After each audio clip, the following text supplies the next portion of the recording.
फिर एक बार बिहार के अनपढ़ यानी कि अनपढ़ अंगूठा टेक मंत्री यानी कि उप मुख्यमंत्री तेजस्वी यादव ने अपनी औकात दिखा दी कि मैं गंवार हूं, मैं अनपढ़ हूं, मैं कुछ अंगूठा टेक हूं, मैं कुछ नहीं जानता, मुझे खाली लालू चोर था इसीलिए मुझे उप मुख्यमंत्री बना दिया गया है ना। वो इसीलिए कि उसने एफआईआर करा दी है, किसके ऊपर एफआईआर करा दी है, उस मंत्री ने अंगूठा टेक ने मनीष कश्यप के खिलाफ।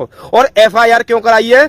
इसलिए कराई है ताकि बिहारियों को पीटा जा रहा था, बिहारियों के ऊपर हमला हो रहा था, निंदनीय तरह से उनकी हत्या हो रही थी, उसके प्रति उसने आवाज उठाई और जागृति का काम किया और देश को अलर्ट किया ताकि ऐसा वो चीज अंगूठा टेक को मतलब भाई नहीं तेजस्वी यादव को। इस अंगूठा टेक ने सोचा मेरी तो कोई हैसियत है नहीं, मैं तो किसी को हुक्म दे नहीं सकता, मैं तो तलवे चाट कर बना हूं, है ना, क्योंकि मेरे पास तो खाली लालू प्रसाद यादव का नाम है, इसलिए मैं तो खाली तलवे चाट चाट के यहां तक पहुंचा हूं। तो इसने सोचा क्यों ना मनीष कश्यप की ही आवाज बंद कर दी जाए और इसे जेल में डाल दिया जाए, इसके ऊपर एफआईआर करा दी जाए। तो एक बात बता दूं तुझे अनपढ़ मंत्री, अपने दिमाग में कान खोलकर सुन ले, ठीक है ना। तू होगा उप मुख्यमंत्री, होगा जहां का होगा, मगर एक बात ध्यान रखियो, मनीष कश्यप के ऊपर अगर उंगलियां उठी ना तो हमारे जैसे भाई समझ में आई सड़कों पर आ जाएंगे और बिहार भी आ जाएंगे।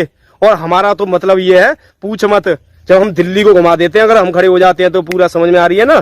तो अनपढ़ एक बात बता मुझे, अगर तेरे बस की तो तेरा तो कोई सुन नहीं रहा है और तू कह रहा है ये बीजेपी का वो है मामला है, फलाना है ढिकाना है। अबे तू ये बता, तेरे शासन में तेरा जो बाप था वो चारा घोटाला, तेरी माँ थी वो अंगूठा टेक, वो भी किसी घोटाले, रेल मंत्रालय घोटाले में, तू है साले तुम जा क्या कहते हैं किसी घोटाले में, तेरे बाप की किडनी खराब हो गई थी, तेरी बहन जाने कोई नौकर ने दी थी। सालो तुम अपने बाप के सगे नहीं हो, पूरा देश और ये बिहारी भी जान ले, ये अपने बाप के भी सगे नहीं है, वहां भी किडनी नहीं दे पाए थे, किसी और नौकर से दिला दी थी, बाद में बेटी का नाम कर दिया था। ये साले ये अपने बाप के भी सगे नहीं है, तेजस्वी यादव वगैरह समझा रही है। ये तो उस रही वो नीतीश की, जो उसकी झांटों का बाल चाट चाट के रेजर से साफ कर करके और ये अपनी पिछवाड़ा गांड चाट चाट के मुख्यमंत्री का पद ले आए हैं, उप मुख्यमंत्री का।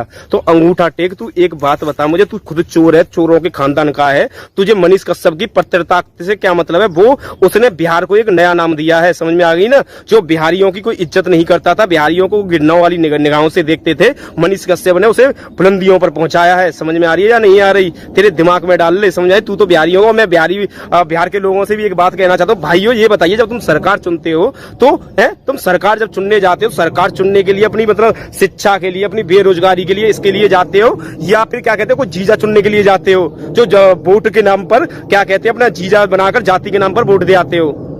तो बिहार के लोगों, तुम्हें भी एक बात समझा रहा हूं मैं, अपना जीजा मत चुना करो, जो विकास करा करे उस पार्टी को। मैं ये नहीं कह रहा कि भाजपा को दिया करो या इसको दिया करो, जिस पार्टी को लगे देश में विकास कर रही है उस पार्टी को वोट दिया करो। ऐसे अंगूठा टेक अनपढ़ों को मत दे दिया करो, क्योंकि मौलानाओं की मस्जिदों पे जाकर मजा चढ़ाते हैं और साला घोटाला करके, चारा घोटाला, रेलवे घोटाला, कौन सा घोटाला करके साले जेलों में पड़े हुए हैं और फिर भी तुम इन्हें जीजा बना के वोट दे आते हो। तो ये अनपढ़ लोग ऐसा ही करेंगे, मनीष कश्यप जैसे लोगों की आवाज मिटाने की कोशिश करेंगे। और मनीष भाई तेरे साथ है, तुम्हारे साथ है मनीष भाई, टेंशन मत लो, और जरूरत पड़ेगी वहां खड़े हैं सभी भाई, समझ में आ रही है ना।